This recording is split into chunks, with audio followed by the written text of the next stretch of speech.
Halo teman-teman, jumpa lagi. Eh, Gimana teman-teman?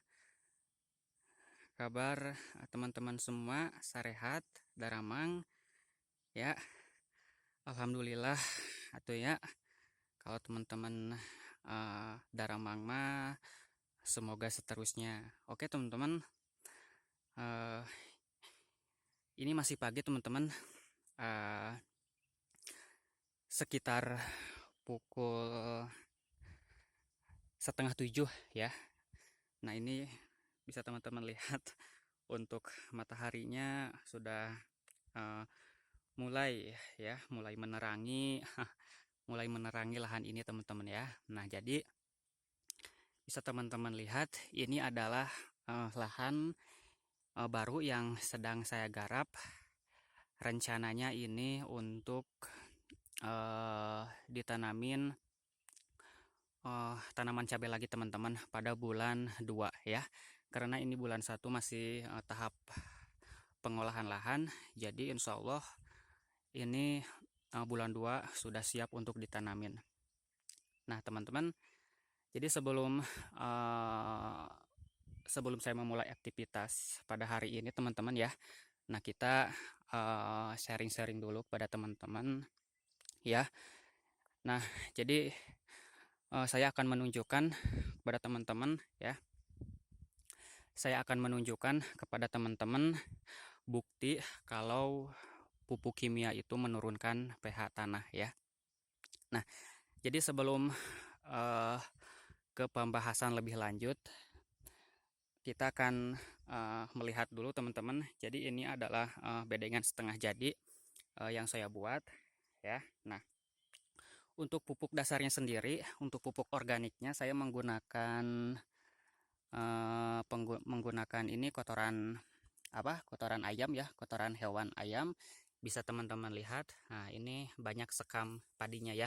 Nah, ini kemarin saya aduk semua dengan tanah. Saya aduk semua dengan tanah supaya uh, lebih homogen lagi ya, supaya bisa merata dengan tanah. Nah, jadi uh, lanjut ke pembahasan tadi ya, teman-teman, bukti kalau pupuk kimia itu menurunkan pH tanah. Nah, jadi kita akan cek teman-teman menggunakan, nah ini dia pH meter ya, bisa teman-teman lihat. Nah, ini saya menggunakan pH meter VT05, tapi keakuratannya ini sebanding dengan pH meter yang harganya lumayan mahal teman-teman ya. Nah, kalau ini VT05 ini harganya cukup murah teman-teman ya, cukup murah. Tapi akuratnya ini sama dengan pH meter yang mahal. Nah, jadi teman-teman, saya akan kasih contoh kepada kalian semua bahwa pupuk kimia itu ternyata menurunkan pH tanah. Nah, bisa teman-teman lihat ini bedengan yang sebelah sini ini belum saya kasih pupuk kimia sama sekali. Masih baru saya taburkan pupuk kotoran hewan ya, berupa kotoran ayam. Nah, untuk pupuk kimianya sendiri, nah, bisa teman-teman lihat ya. Nah, ini saya menggunakan, nah teman-teman ya, jelas nggak sih? Ya, jelas ya. Nah, ini pupuk kimia ini saya menggunakan yang pertama itu, nah ini yang besar-besar ini. Nah, bisa teman-teman lihat, ini kayak apa ya? Kayak kotoran kambing ya, bulat-bulat. Nah, ini pupuk organik ya. Saya menggunakan pupuk organik dari Subur Ijo. Kemudian ini yang putih-putih keabuan ini adalah SP36. Kemudian nah ini yang merah-merah ini pupuk yang cukup familiar ya di kalangan petani semua.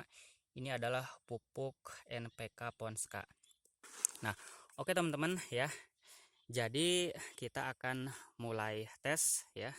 Kita kita coba tes berapa pH meter yang didapatkan dari bedengan yang saya belum sama sekali belum saya kasih pupuk kimia ya.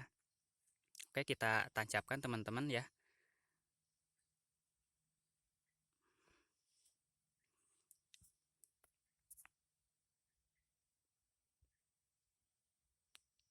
Nah, teman-teman ya, bisa teman-teman lihat ini bedengan yang belum saya kasih pupuk kimia, jadi pH-nya menunjukkan sekitar 6,5 ya. Nah, bisa teman-teman lihat 6,5. Kemudian kita sebentar teman-teman. Nah, bisa teman-teman lihat ya, ini bersih.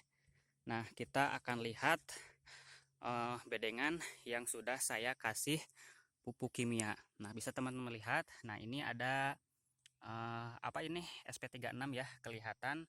Kalau untuk ponskanya kayaknya sudah hancur karena kemarin setelah saya taburkan pupuk kimia ini kondisinya sudah terguyur oleh hujan. Oke, kita mulai tes ya teman-teman. Nah, teman-teman bisa teman-teman lihat tuh kan ya. Jadi pH-nya ini sangat drop sekali ya. Yang awalnya dari 6,7 ya. 6,7 antara 6,7 sampai 7 pH-nya, setelah kita kasih pupuk kimia. Nah, bisa teman-teman lihat ini pH-nya jadi 4,1.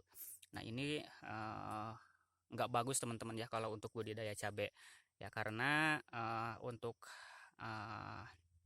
pH-nya itu untuk tanaman cabai berkisar di angka 5,5 sampai 6,5. Itu pH standar ya.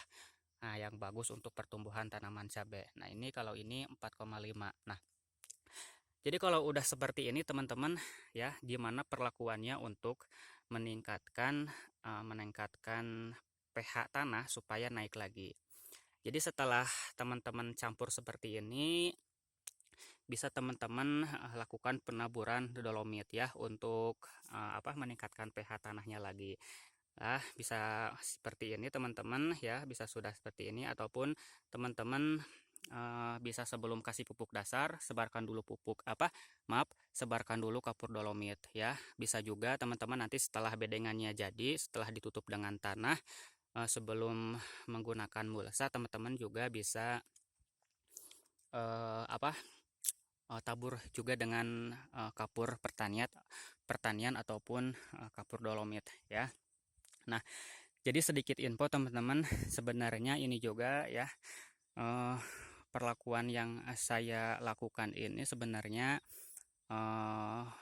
itu kalau ini kan di tempat saya masih intensitas hujannya masih tinggi teman-teman ya.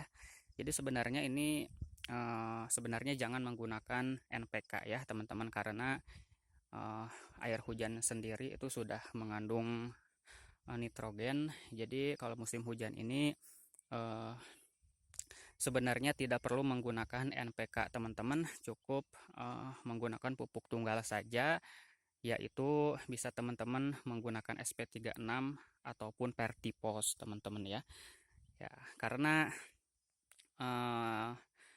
ini saya menggunakan NPK Ponska teman-teman ya, saya mencoba menggunakan NPK Ponska pada musim hujan, tapi untuk dosisnya saya hanya sedikit teman-teman ya, tidak banyak, untuk dosisnya sedikit ya, tapi sedikit juga bisa teman-teman lihat tadi kan ya, untuk pH-nya sudah turun sangat drastis. Nah, jadi teman-teman untuk musim hujan kalau bisa jangan menggunakan NPK, teman-teman kasih pupuk tunggal saja, semisal SP36 ataupun Vertipos, dan juga pupuk organik ya, itu terbilang masih aman ya, terbilang masih aman. Kemudian teman-teman kasih kapur pertanian ya. Nah, ini juga saya menggunakan NPK Ponska ya, tapi nanti di cara perawatannya saya akan lebih ekstra lagi supaya tanamannya tetap sehat. Oke teman-teman ya, segitu dulu aja untuk informasi kali ini teman-teman ya, semoga bermanfaat. Oh iya teman-teman ya, jadi untuk penggunaan NPK Ponska ini sebenarnya teman-teman jangan ugal-ugalan lah ya dalam penggunaan pupuk NPK ini ataupun pupuk kimia, apalagi kalau per 1000 batang itu kita menggunakan dosis yang sangat tinggi teman-teman ya. Bisa dikatakan lebih dari 60 kilo teman-teman ya, 60 kilo ataupun 70 kilo per 1000 batang misalkan.